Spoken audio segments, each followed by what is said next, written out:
ചോറിനും ചപ്പാത്തിക്കും അപ്പത്തിനും ഒക്കെ കഴിക്കാൻ പറ്റുന്ന നല്ലൊരു വെണ്ടയ്ക്കായും തക്കാളിയും കൂടി ചേർന്നുള്ള കറി ഉണ്ടാക്കാം. വളരെ എളുപ്പത്തിൽ ഉണ്ടാക്കാൻ പറ്റുന്നതാണ്.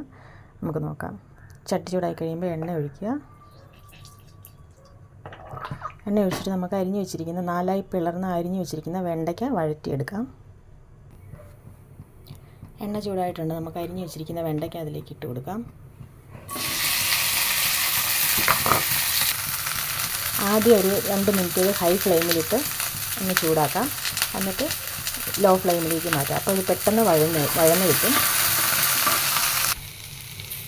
വെണ്ടയ്ക്ക വഴന്നിട്ടുണ്ട്. ഇതിലേക്ക് നമുക്ക് 2 തക്കാളി ക്യൂബ് സൈസിൽ അരിഞ്ഞത്, മീഡിയം സൈസ്, 1 ഒനിയൻ അരിഞ്ഞത്, 2 പച്ചമുളക് കീറിയത്, 1 തണ്ട് കറിവേപ്പില ഇത്രയും ചേർത്ത് മിക്സ് ചെയ്യാം.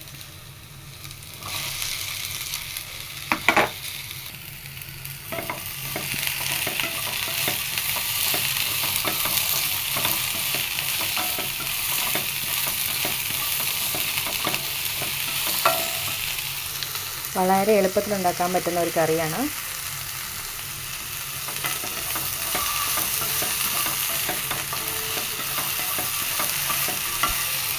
ഇനി ഇതിലേക്ക് ആവശ്യത്തിനുള്ള വെള്ളവും ഒഴിച്ച് ഉപ്പും ചേർത്ത് നമുക്ക് വേഗം വെക്കാം.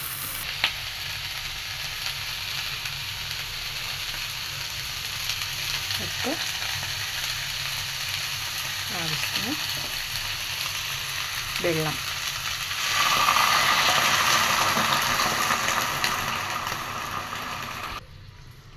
വേകാനുള്ള വെള്ളം മാത്രം നകക്കി ഒഴിച്ച് നമുക്ക് വേകാനായിട്ട് വെക്കാം. ഇതിലേക്ക് ചേർക്കാനുള്ള പൊടികൾ 1 ടേബിൾ സ്പൂൺ മുളക് പൊടിയും 1.5 ടേബിൾ സ്പൂൺ മല്ലിപ്പൊടിയും കൂടെ നമുക്കൊന്ന് ചൂടാക്കിയെടുക്കാം.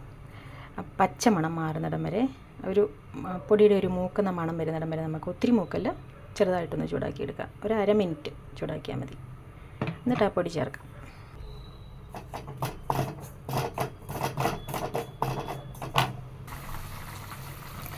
കറി തിളച്ചിട്ടുണ്ട്. നമുക്കത് സിമ്മിലേക്ക് മാറ്റിയിട്ട് പൊടികൾ ചേർത്ത് കൊടുക്കാം.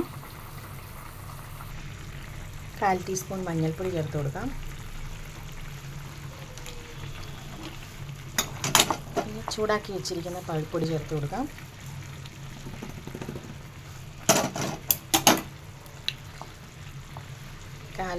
അര ടീസ്പൂൺ കുരുമുളക് പൊടി ചേർത്ത് കൊടുക്കാം. 1/4 ടീസ്പൂൺ ഗരം മസാല ചേർത്ത് കൊടുക്കാം. എല്ലാം കൂടെ നന്നായിട്ടൊന്ന് മിക്സ് ചെയ്തിട്ട് ഒന്നുകൂടെ വേകാൻ വെക്കാം.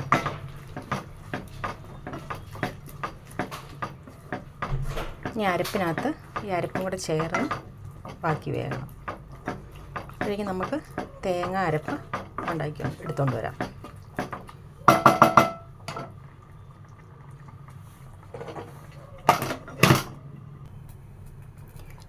വെണ്ടയ്ക്കായും തക്കാളിയൊക്കെ നന്നായിട്ട് വെന്ത് വന്നിട്ടുണ്ട്. ഇനി നമുക്ക് അരമുറി തേങ്ങ നല്ല മഷി പോലെ അരച്ച് വെച്ചിരിക്കുന്നത് ചേർത്ത് കൊടുക്കാം. തേങ്ങ അരപ്പ് ഞാൻ ചേർത്ത് കൊടുത്തിട്ടുണ്ട്. ഇനി നമുക്കിതൊന്ന് മിക്സ് ചെയ്ത് നന്നായിട്ടൊന്ന് തിളപ്പിച്ചെടുക്കാം.